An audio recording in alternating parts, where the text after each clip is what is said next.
Hello everyone. हमने अपनी जो लास्ट क्लास थी पॉलिटी की उसमें हमने शेड्यूल्स कवर किए थे, कुछ नेशनल इंसिग्नियास पढ़े थे, हमारा नेशनल कैलेंडर, नेशनल गेम, हमारा जो नेशनल सिंबल है, नेशनल फ्लैग, इन सारी चीज़ों के बारे में हमने पढ़ा था इन आर लास्ट लेक्चर। और हमने एक टॉपिक शुरू किया था अमेंडमेंट्स। जो अमेंडमेंट्स हैं, अमेंडमेंट का मतलब क्या होता है? अमेंडमेंट का मतलब होता है चेंज। अब देखो, हमने पढ़ा था कि जो हमारा कॉन्स्टिट्यूशन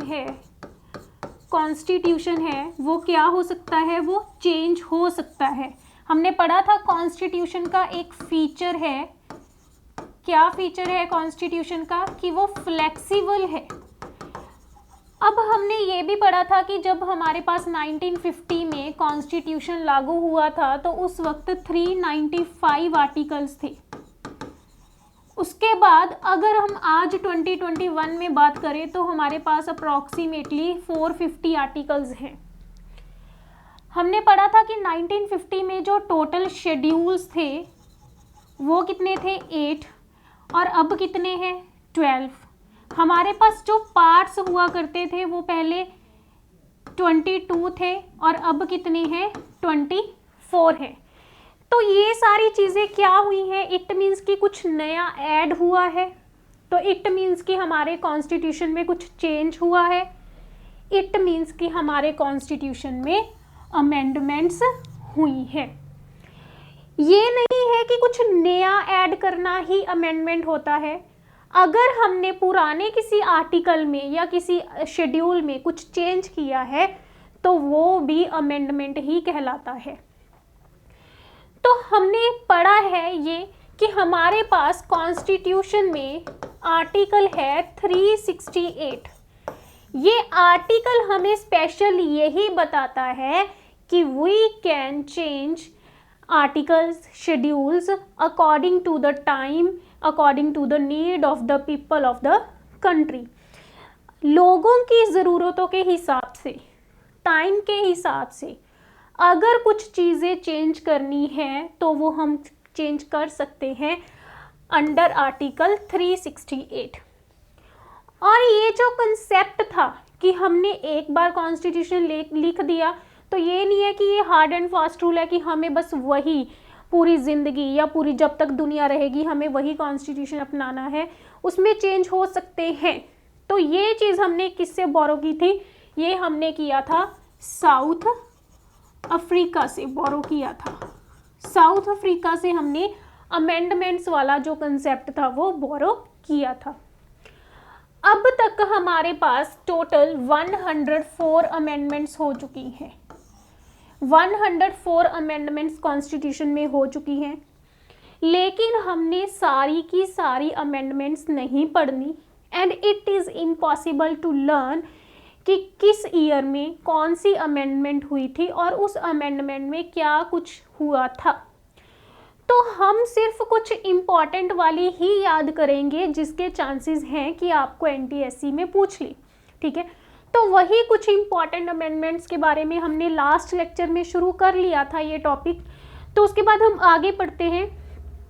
18th अमेंडमेंट हुई थी 1966 में। 18th अमेंडमेंट 1966 में हुई थी। Reorganised Punjab into Punjab, Haryana and UT of Chandigarh. इसमें क्या हुआ था कि ये कहा गया था कि जो पंजाब है उसको पंजाब एंड हरियाणा में डिवाइड कर दो और उसी में से ही एक यूटी निकाल दी जाए, डेट इज चंडीगढ़।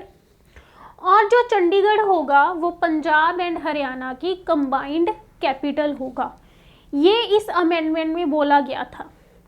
अगर आप लोगों को याद होगा तो हमने ये चीज़ पंजाब की हिस्ट्री में भी पढ़ी थी कि 1966 में according to the Shah commission,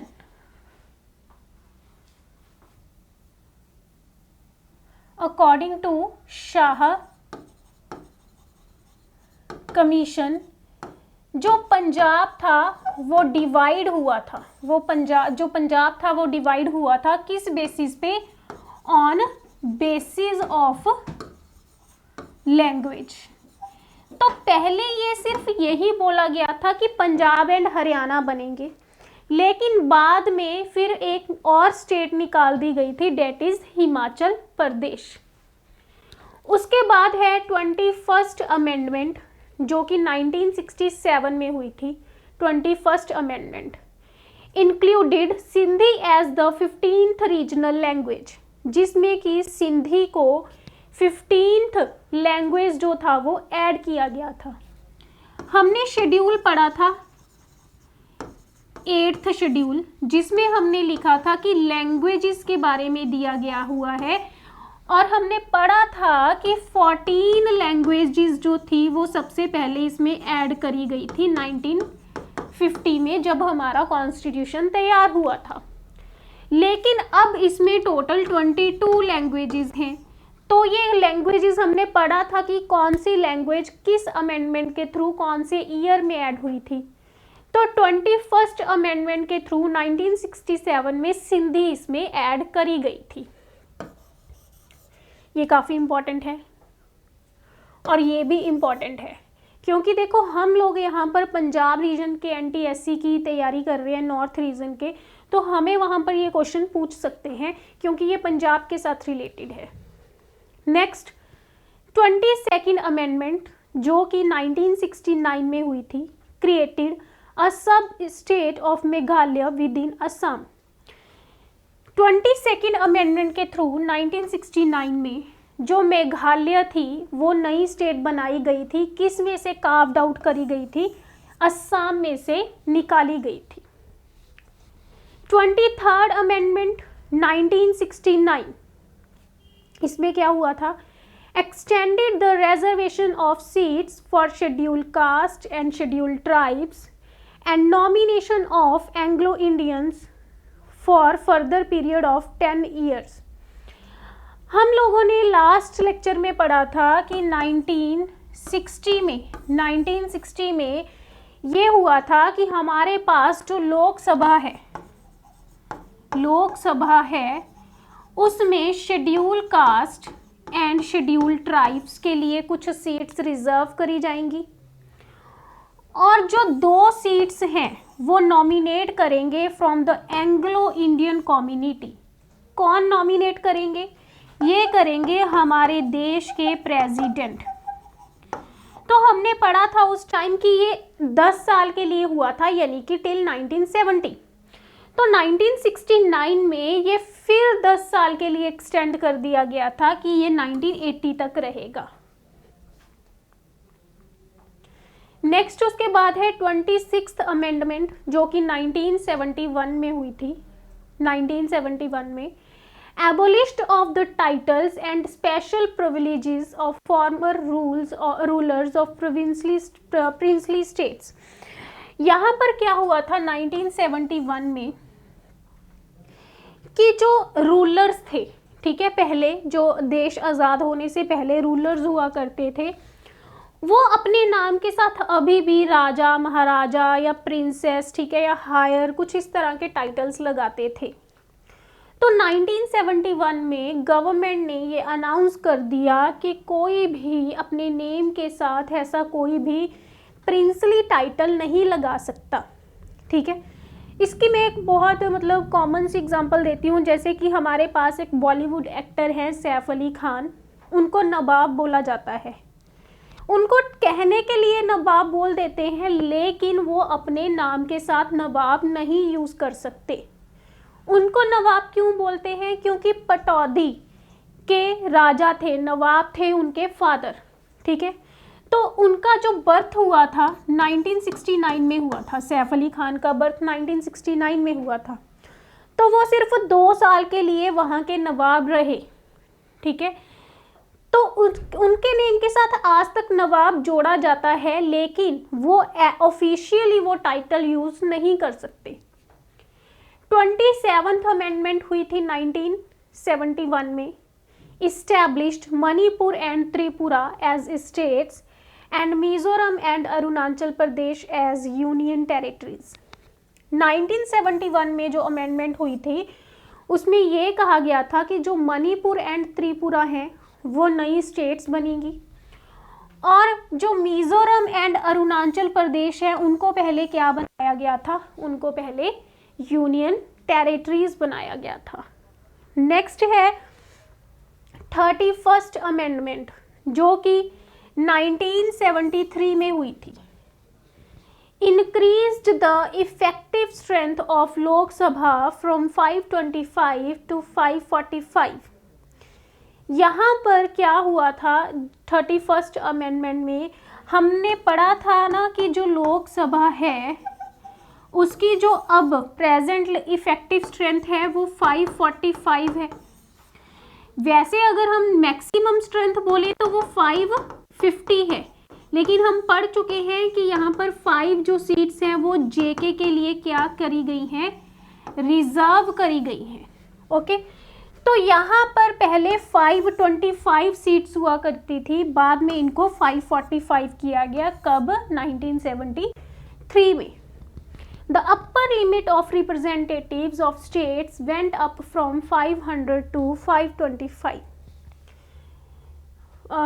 यहाँ पर क्या हुआ था फिर बाद में, पहले क्या था हमारे पास 31st अमेंडमेंट में तो क्या हुआ था कि 525 से 545 हो गई, लेकिन उससे पहले की भी अगर बात करें तो वो 500 हुआ करती थी टोटल सीट्स, उनको 525 किया गया था और यहाँ पर और 20 इंक्रीज कर दी गई। नेक्स्ट है 36th अमेंडमेंट जो कि 1975 में हुई।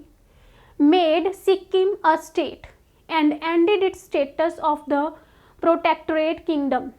जो पहले सिक्किम था वो मतलब कोई लाइक चाइना और जो इंडिया था उसके बीच में एक ऐसा एरिया माना जाता था जो डिस्प्यूटेड था, लेकिन यहाँ पर क्या हुआ कि सिक्किम को इंडिया की स्टेट बनाया गया। नेक्स्ट है 38th अमेंडमेंट जो 1975 में हुई। Provided that president can make declaration of emergency and promulgation of ordinances by the president, governor and the administrative head of UTs would be final and could not be challenged in any court। ये amendment क्या कहती है, हम लोग पढ़ चुके हैं कि हमारे देश में जो प्रेसिडेंट हैं सिर्फ उनके पास ही अथॉरिटी है कि वो इमरजेंसी डिक्लेयर कर सकते हैं। तो उनको ये पावर, उनको ये हक कौन सी अमेंडमेंट के थ्रू दिया गया था? 38th amendment 1975। और हमने पढ़ा था कि प्रेसिडेंट की एक पावर है ऑर्डिनेंसेस। ऑर्डिनेंसेस में हमने पढ़ा था कि जब लोकसभा एंड राज्यसभा वर्किंग में नहीं है, उनकी छुट्टियां चल रही हैं और उस टाइम पर अगर कोई कानून बनाना है तो प्रेसिडेंट अपनी मर्जी से वो कानून बना देंगे। तो इसमें ये कहा गया है कि जो उन्होंने कानून बना दिया है तो कोई भी गवर्नर, इनफैक्ट प्रेसिडेंट खुद, कोई भी हेड किसी भी यूटी का, उनको किसी भी कोर्ट में चैलेंज नहीं कर सकते कि आपने ये जो कानून बनाया है वो गलत है। It also authorized the president to declare the different kinds of emergencies। और यहाँ पर जो प्रेसिडेंट हैं वो अलग अलग एमरजेंसीज डिक्लेयर कर सकते हैं। हमने पढ़ा था कि 3 तरह की एमरजेंसीज हैं। कौन सी different kinds of emergencies?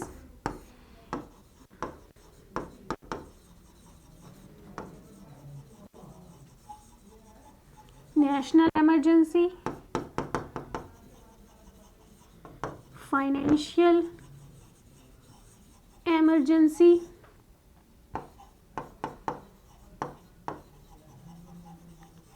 State emergency. तो ये तीनों डिक्लेयर कर सकते हैं प्रेसिडेंट। नेक्स्ट है 39th अमेंडमेंट जो कि 1975 में हुई थी। Placed beyond challenge in courts the election to parliament of the person holding the office of PM और speaker and election of the president and prime minister. कि यहाँ पर जो हमारे पास प्राइम मिनिस्टर की इलेक्शंस होंगी या स्पीकर होंगे, ठीक है, लोकसभा के, प्रेसिडेंट की इलेक्शंस होगी, इनको हम कहीं पे भी चैलेंज नहीं कर सकते किसी भी कोर्ट में जा कर के। नेक्स्ट है 42nd अमेंडमेंट। ये बहुत ही ज़्यादा इम्पॉर्टेंट है 42nd अमेंडमेंट। सबसे पहले तो 1976 में जब ये अमेंडमेंट हुई थी तो उस टाइम पर हमारे देश में नेशनल इमरजेंसी लगी हुई थी। हमारे देश में नेशनल इमरजेंसी लगी हुई थी। तो उस इमरजेंसी के दौरान जब वो सर्कमस्टांसेस ऐसे क्रिएट हुए तो हमारी जो गवर्नमेंट थी, जो पार्लियामेंट था, उनको लगा कि हमारे देश में बहुत से चेंजेस करने की ज़रूरत है। तो उन चेंजेस को करने के लिए ये अमेंडमेंट की गई थी और इसी 42nd अमेंडमेंट को बोला जाता है मिनी कॉन्स्टिट्यूशन। मिनी कॉन्स्टिट्यूशन, छोटा कॉन्स्टिट्यूशन। तो ये बहुत बार क्वेश्चन आया हुआ है एग्जाम में कि कौन सी अमेंडमेंट को मिनी कॉन्स्टिट्यूशन बोला जाता है। 42nd। It is the most comprehensive amendment. सबसे बड़ी अमेंडमेंट हुई थी ये, कैरीड आउट सो फार, जो अब तक भी हुई, and made fundamental challenges in the constitutional structure. और इसने बहुत से ऐसे मतलब चैलेंज वाले चेंजेस, बेसिकली यहाँ पर चैलेंज वाले चेंजेस जो थे वो हुए थे कि जो कि अगर हम बोले ना जैसे कि हमारे पास नोटबंदी हुई है ना, तो वो एक बहुत बड़ा चेंज था। तो वो एक चैलेंज ही था प्राइम मिनिस्टर के लिए, ठीक है, वो कर सकते हैं या नहीं कर सकते, लेकिन उन्होंने करके दिखाया। तो सेम जो उस टाइम की गवर्नमेंट थी उनके लिए भी वो चेंजेस करना एक बहुत बड़ा चैलेंज था। ऑल्सो कॉल्ड मिनी कॉन्स्टिट्यूशन, इसको मिनी कॉन्स्टिट्यूशन भी बोला जाता है। It provided supremacy of parliament and gave primary to directive principles over fundamental rights. इसने हमारे पार्लियामेंट की सुपरमेसी को बताया कि हमारे पास सबसे ऊपर पार्लियामेंट है। और हमने पढ़े थे एक directive principles of state policy, जिसमें हमने पढ़ा था कि कुछ हमारी स्टेट जो है उसके कर्तव्य हैं कुछ हमारी तरफ। तो यहाँ पर इन्होंने फंडामेंटल राइट्स से ऊपर किसको बताया था, डायरेक्टिव प्रिंसिपल्स को बताया था। It also added 10 fundamental duties. इसी अमेंडमेंट में हमारे पास जो ड्यूटीज थी वो ऐड करी गई थी। हमने पढ़ा था कि एक स्वर्ण सिंह कमेटी बनी थी, स्वर्ण सिंह कमेटी 1976 में। इन्होंने रशिया से ड्यूटीज़ वाला कंसेप्ट बोरो करा था और हमारे देश में 10 फंडामेंटल ड्यूटीज़ ऐड की गई थी। लेकिन एक ड्यूटी और थी जो बाद में 2002 में ऐड करी गई थी, ठीक है। और इसी अमेंडमेंट में हमारे पास कुछ words socialist, secular and integrity add करे गए थे। किसमें, हमारे प्रीएम्बल में। हमने जब प्रीएम्बल पढ़ा था तो हमने ये चीज़ पढ़ी थी। It authorized the president to make proclamation of emergency either in respect of any part of the country or the whole India। और इसने ये भी कहा कि प्रेसिडेंट एमरजेंसी डिक्लेयर कर सकते हैं। पहले सिर्फ ये बताया गया था कि प्रेसिडेंट एमरजेंसी डिक्लेयर कर सकते हैं, लेकिन यहाँ पर ये भी बोला गया कि चाहे तो वो पूरे देश में लगा दें, चाहे किसी पर्टिकुलर हिस्से में एमरजेंसी लगा दें। It also made it obligatory for the president to act on the advice of the council of ministers। और यहाँ पर ये भी बोला गया जो प्रेसिडेंट होंगे उनको काउंसिल ऑफ मिनिस्टर्स जो होंगे उनकी एडवाइस पर एक्ट करना पड़ेगा। नेक्स्ट है 44th amendment 1978। It sought to remove some of the irritants of the 42nd amendment. ये अमेंडमेंट 1978 में जब हुई थी तो ये बेसिकली जब 1976 में अमेंडमेंट हुई तो उसमें बहुत से ऐसे चेंजेस हुए थे जो कि लोगों को या जो सरकार थी उसको इरिटेट कर रहे थे। तो उसमें जो कुछ गलतियां हो गई थी उनको रिमूव करने के लिए ये अमेंडमेंट करी गई। It made changes in the emergency provisions to ensure that these powers are not misused by the executive in future। इसमें ये बोला गया कि एग्जीक्यूटिव मतलब जो देश को चलाते हैं। देश को कौन चला रहा है, यहाँ पर मेन बात करी गई थी प्रेसिडेंट की कि ठीक है प्रेसिडेंट को पावर दे दी गई है इमरजेंसी की, लेकिन ये ध्यान में रखा जाए कि प्रेसिडेंट इसका मिसयूज ना करे आगे चलकर। It restored to the courts the power to decide whether an office was an office of profit or not. इसमें यह भी कहा गया कि ये कोर्ट को हक दिया जाए ये डिसाइड करने का कि जो ऑफिस है वो प्रॉफिट वाला है या नहीं। It provided constitutional protection to publication of proceedings of parliament and state legislature. इसमें ये बोला गया कि जो भी स्टेट की जो विधानसभा या विधान परिषद होती हैं एंड जो पार्लियामेंट में लोकसभा या राज्यसभा की जो भी प्रोसीडिंग्स होती हैं उनको वो सिर्फ कॉन्स्टिट्यूशन तक ही ना रहे, वो लोगों तक भी पब्लिकेशन उनकी हो। जैसे हम देखते हैं ना कि अगर कोई लोकसभा या राज्यसभा की मीटिंग होती है तो वो लाइव टेलीकास्ट हो जाती है, वो चीज़। It authorised the president to refer back a matter to the council of ministers for reconsideration.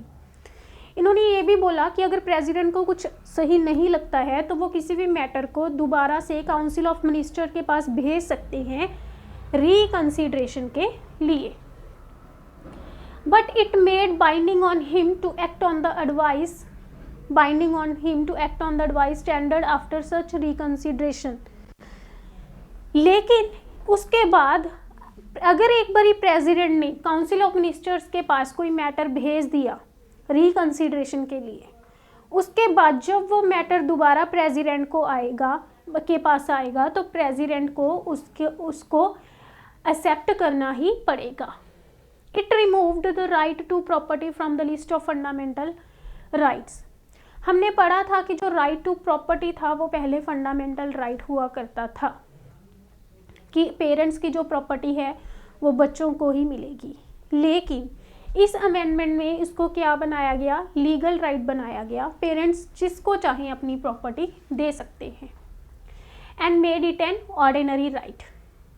It restored to the courts the power to decide disputes regarding the elections of prime minister, amended to provide armed rebellion as one of the circumstances for declaration of emergency. इसमें ये बोला गया कि अगर prime minister की election के related कोई भी डिस्प्यूट्स हो गए हैं तो उनको सॉल्व करेगा कौन, कोर्ट करेगी।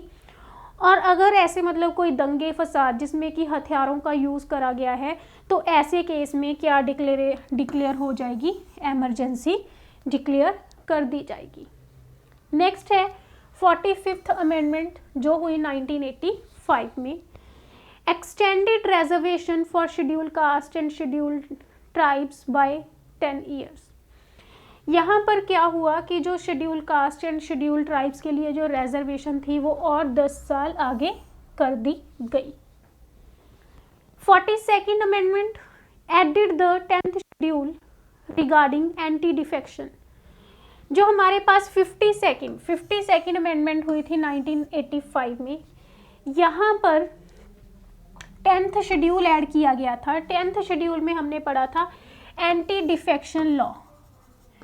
इसमें हमने पढ़ा था कि एक पर्सन, लेट हम बोले कि वो आम आदमी पार्टी से है, जब इलेक्शंस हुई तो वो जीत गया आम आदमी पार्टी से, तो वो ये नहीं कर सकता कि आम आदमी से जीतने के बाद वो बीजेपी ज्वाइन कर ले। अगर उसने पार्टी चेंज करनी है तो इलेक्शन से पहले इलेक्शन कमीशन लगता है, वो उस टाइम पर पार्टी चेंज कर सकते हैं, लेकिन जीतने के बाद नहीं करेंगे। 53rd अमेंडमेंट 1986 में हुई। Mizoram was made a state. इसमें क्या हुआ कि जो मिजोरम थी उसको एक स्टेट बना दिया गया। नेक्स्ट है 55th अमेंडमेंट। जो 55th अमेंडमेंट थी वो हुई 1986 में। Conferred statehood to Arunachal Pradesh. 86 में क्या हुआ, 55th में अरुणाचल प्रदेश को क्या बनाया गया, एक स्टेट बना दिया गया। नेक्स्ट है 56th amendment 1987। Hindi version of the constitution of India was accepted for all purposes. यहाँ पर एक तो हमारे कॉन्स्टिट्यूशन का हिंदी वर्जन लिखा गया, बनाया गया और उसको एक्सेप्ट करा गया। जो यूटी थी, गोवा एक यूटी बना था, Daman and Diu was divided Goa as a state and Daman and Diu renamed as the UT.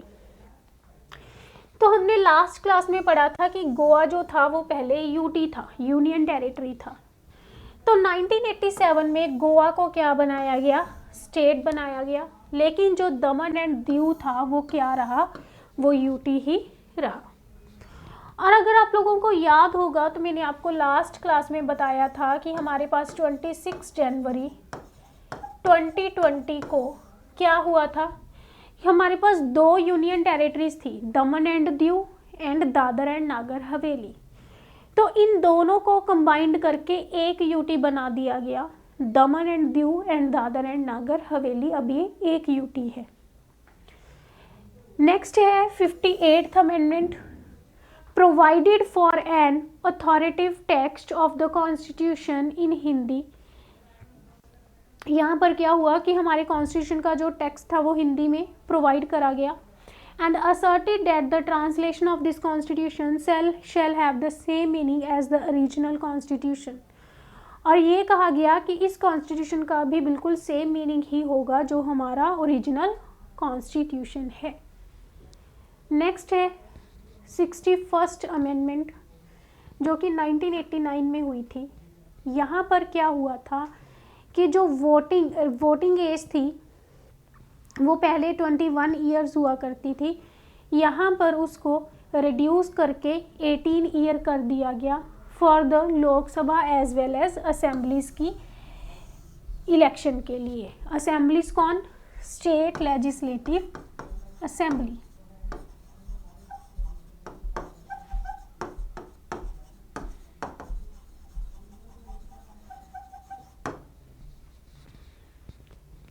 Next है 62nd अमेंडमेंट जो कि 1989 में हुई।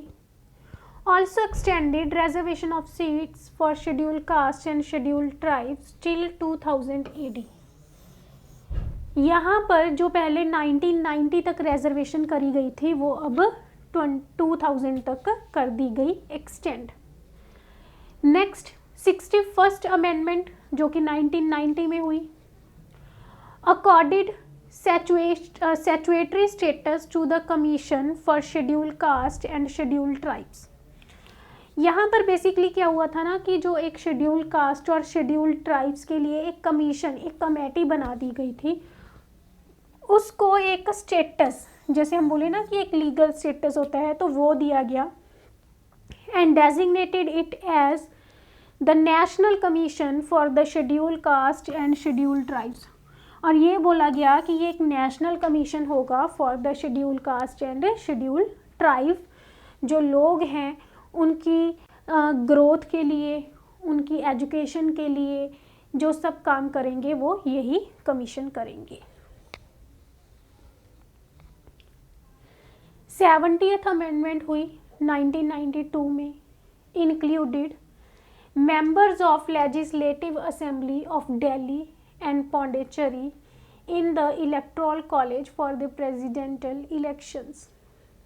हमने पढ़ा था कि दिल्ली एंड पौंडीचेरी 2 ऐसी यूटीज़ हैं जहाँ पर सीएम की पोस्ट है, ठीक है, सीएम की पोस्ट है, और इन 2 यूटीज़ में क्या है, स्टेट लेजिस्लेटिव असेंबलीज है। मतलब कि क्या है, यहाँ पर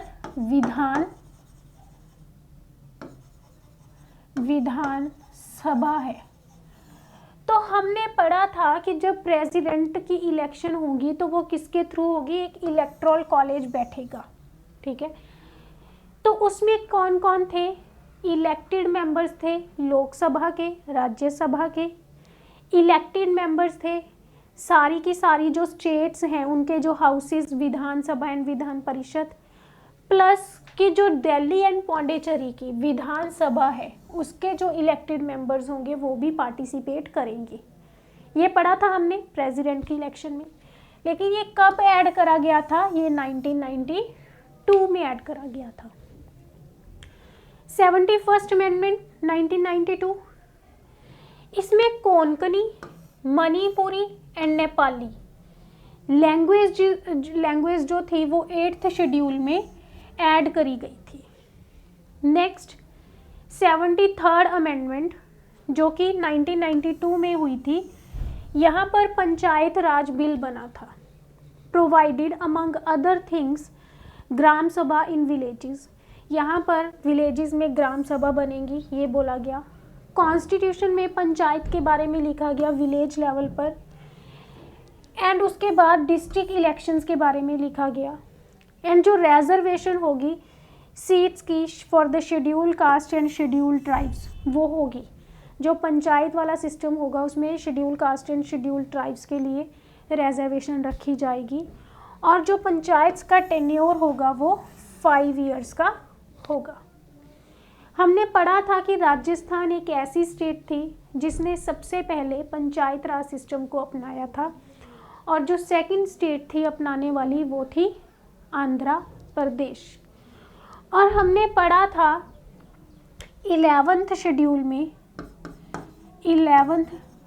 में पढ़ा था कि पंचायत जो है उसको 29 मैटर्स दिए गए हैं जिन पर वो डिसीजन ले सकते हैं।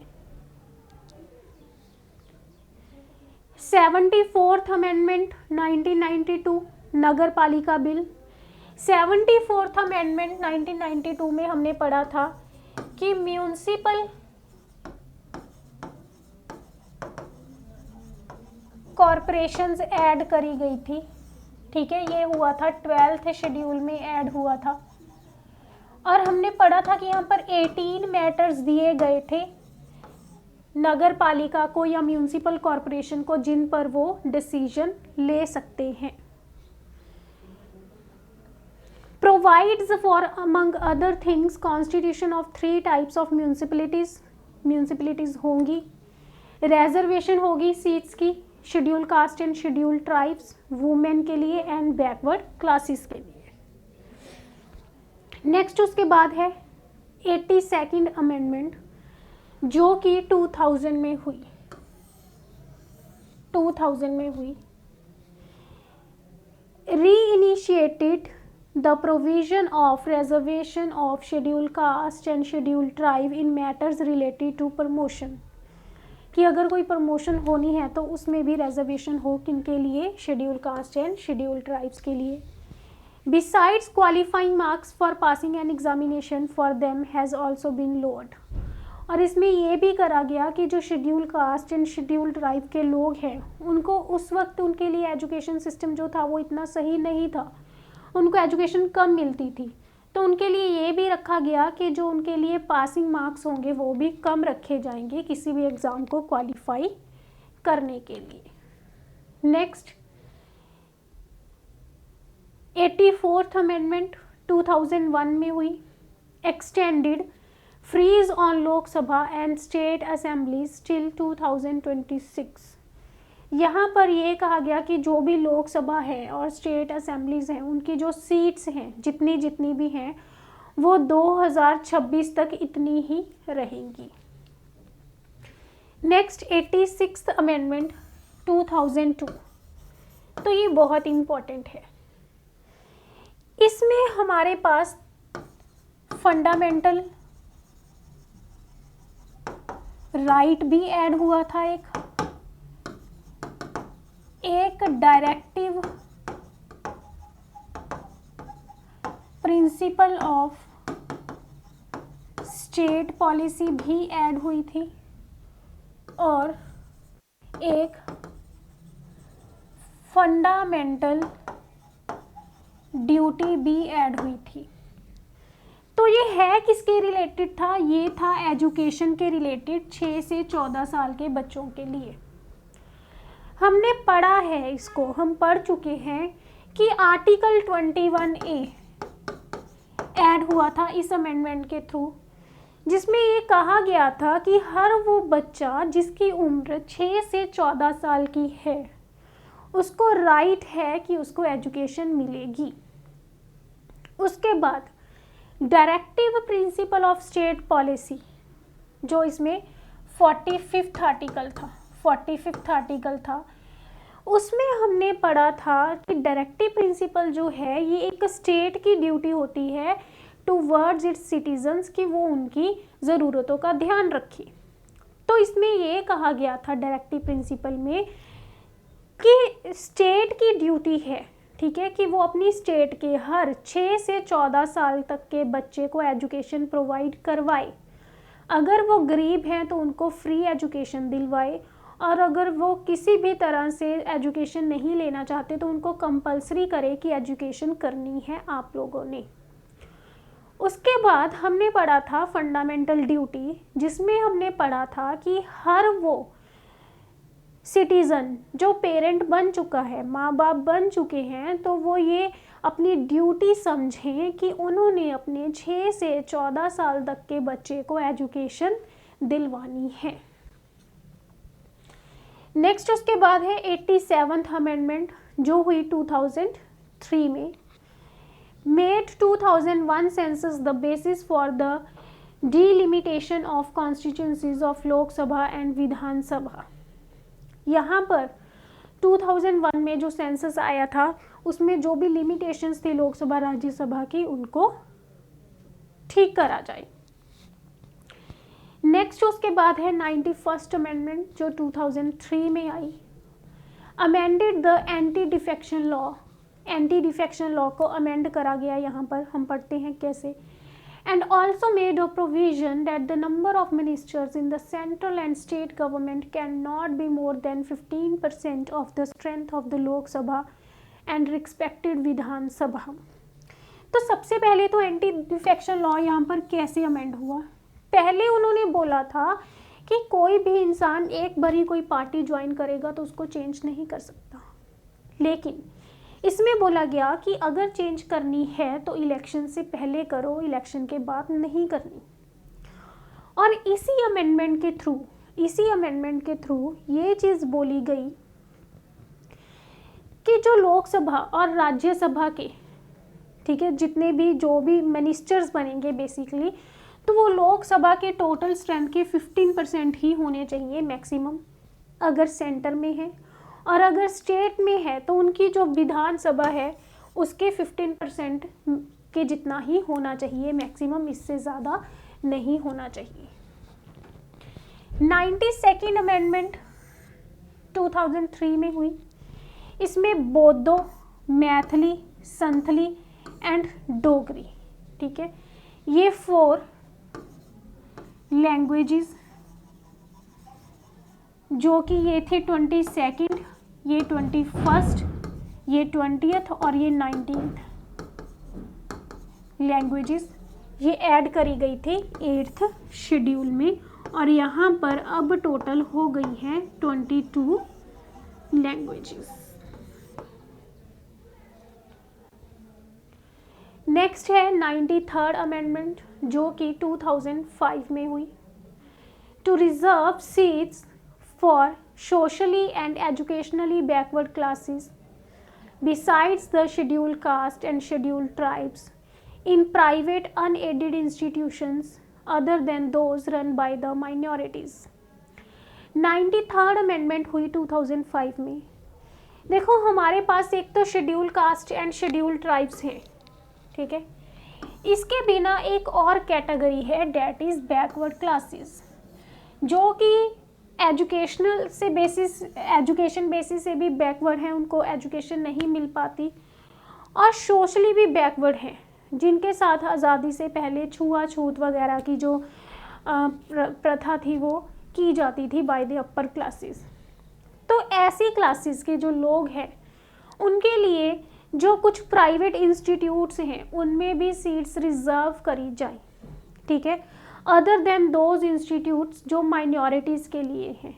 माइनॉरिटीज़ कौन सी होती है? वो धर्म जिनकी जनसंख्या कम है as comparative to the total population of India, और हम पढ़ चुके हैं कि हमारे इंडिया में 6 माइनॉरिटी रिलीजन है।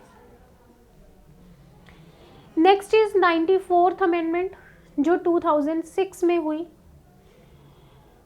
to provide for the Minister of Tribal Welfare in newly created Jharkhand and Chhattisgarh. Jharkhand and Chhattisgarh उस वक्त न्यूली क्रिएटेड स्टेट्स थी, तो यहाँ पर ट्राइब्स वाले लोग ज़्यादा थे, कबीले के लोग ज़्यादा थे, तो उनकी वेलफेयर के लिए अलग से मिनिस्टर्स प्रोवाइड करे गए।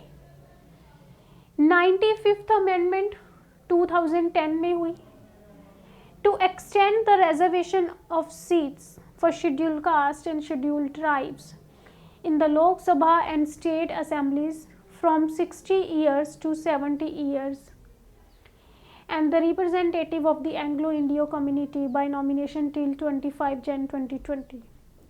तो यहाँ पर बेसिकली इन्होंने ये कहा कि हमारे पास जो schedule caste and schedule tribes के लोगों के लिए सीट्स रिजर्व करी गई थी वो भी एक्सटेंड कर दी गई, और जो एंग्लो इंडियन से 2 मेंबर नॉमिनेट होते हैं वो भी एक्सटेंड करे गए। कब तक? 2020 तक। उसके बाद हुई 96th अमेंडमेंट 96th अमेंडमेंट 2011 में substituted Odia for Oriya in the 8th schedule of the constitution. हमारे पास ओरिया जो वर्ड था उसको उड़िया वर्ड करा गया, ये एक लैंग्वेज है, ठीक है, तो ये 8th शेड्यूल में चेंज करा गया। पहले वो उड़िया बोला जाता था, अब इसको उड़िया बोला जाता है। 97th अमेंडमेंट 2012 में हुई, added the words cooperative societies after the word unions in the article 19(1)(c)। 19 जो आर्टिकल है उसका जो फर्स्ट क्लॉज है और उसका फर्स्ट क्लॉज का जो थर्ड पार्ट है उसमें कोऑपरेटिव सोसाइटी जो वर्ड था वो ऐड करा गया यूनियन की जगह पर, and insertion of article 43B that is promotion of cooperative societies, and added part 9B that is the cooperative societies. The objective was to encourage economic activities of cooperatives within to help the progress of rural India. Basically यहाँ पर क्या बोला गया है, हमारे पास जो हमारे देश की रूरल पॉपुलेशन है, ठीक है, जो गांव में लोग रहते हैं, उनकी प्रोग्रेस के लिए, उनकी ग्रोथ के लिए कुछ कोऑपरेटिव सोसाइटीज़ बनाई गई हैं। तो उन कोऑपरेटिव सोसाइटीज़ को ज़्यादा इम्पोर्टेंस देने के लिए कि वो क्या काम करेंगी, कैसे कर सकती हैं, उनकी क्या क्या पावर्स हैं, वो सारा इस अमेंडमेंट में लिखा गया। 99th अमेंडमेंट जो 2014 में हुई, it provides for the formation of national judicial commission. It was repealed by the supreme court in 2015। हमने पढ़ा था कि जो पहले जजेस हुआ करते थे, ठीक है, सुप्रीम कोर्ट के, वो किसी और तरीके से अपॉइंटमेंट किए जाते थे, तो उसको रिप्लेस करा था कोलिजियम सिस्टम ने, है ना, तो वो वही चीज़ है यहाँ पर। नेक्स्ट 100th अमेंडमेंट, यहाँ पर एक लैंड बाउंड्री एग्रीमेंट हुआ था, किसके साथ? बांग्लादेश के साथ।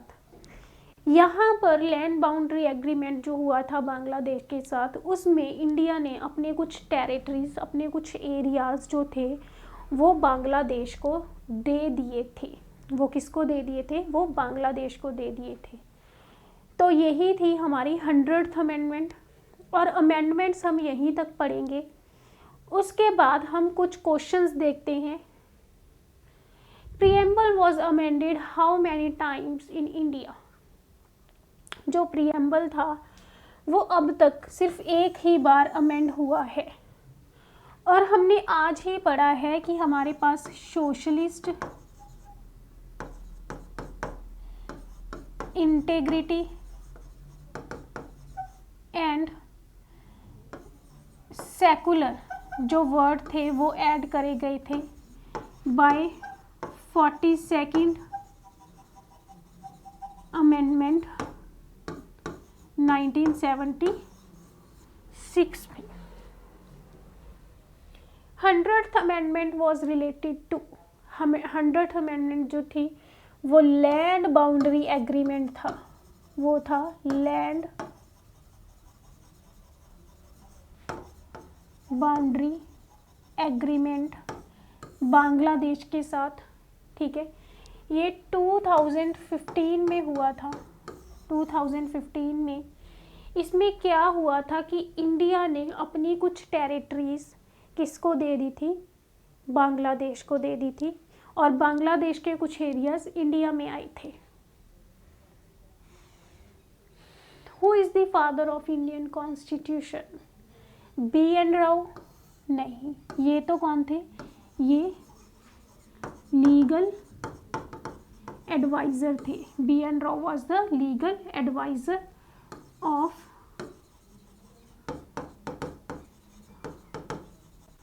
Constitutional assembly. H.C. Mukherjee was the vice president of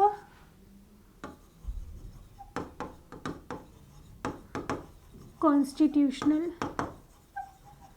assembly. Lokesh Roy ऐसे कोई पर्सन थे ही नहीं। B.R. Ambedkar, B.R. Ambedkar was father of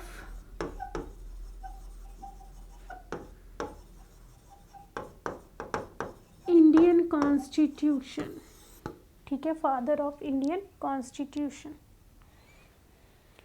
which article was known as heart and soul of Indian constitution? जो हमारे पास आर्टिकल 32 है, इसको B.R. अम्बेडकर ने बोला है heart and soul of Indian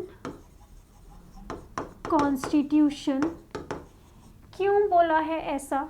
क्योंकि इसमें लिखी गई हैं रिट्स। रिट्स क्या है, हमने पढ़ी थी, टोटल 5 टाइप की रिट्स हैं, अलग अलग टाइप की रिट्स हैं। अगर कोई पर्सन हमारे फंडामेंटल राइट्स को वायलेट करने की कोशिश करता है, then we can move towards supreme court. इसमें क्या लिखा गया है? If someone tries to violate fundamental rights, then we can move to Supreme Court। अगर कोई हमारे फंडामेंटल राइट्स को ख़राब करने की कोशिश करेगा तो हम सुप्रीम कोर्ट में मूव कर सकते हैं। Directive principles of state policy are borrowed from Russia. No, Russia से हमने बोरो किया है फंडामेंटल ड्यूटीज। कनाडा से हमने डिवीजन ऑफ पावर्स बोरो की है। डिवीजन ऑफ पावर्स किस किस के बीच में? Between centre and state. Denmark से कुछ भी नहीं बोरो किया। आयरलैंड जो है, इससे हमने डायरेक्टिव प्रिंसिपल्स बोरो किए हैं, डायरेक्टिव प्रिंसिपल्स। और हमने पढ़ा था कि जो आयरलैंड है उसने डायरेक्टिव प्रिंसिपल स्पेन से बोरो किए हैं, लेकिन हम ये नहीं बोलेंगे कि हमने स्पेन से बोरो किए हैं, हम बोलेंगे कि हमने आयरलैंड से बोरो किए हैं। The fundamental duty was added to the constitution through which amendment? जो फंडामेंटल ड्यूटी थी वो कौन सी अमेंडमेंट के थ्रू ऐड करी गई थी? जो फंडामेंटल्स ड्यूटीज़ थी तो वो बेसिकली हमारे पास 42nd अमेंडमेंट के थ्रू ऐड करी गई थी। तो इनमें कोई भी ऑप्शन नहीं है, हम एक ई ऑप्शन बना लेंगे, 42nd अमेंडमेंट।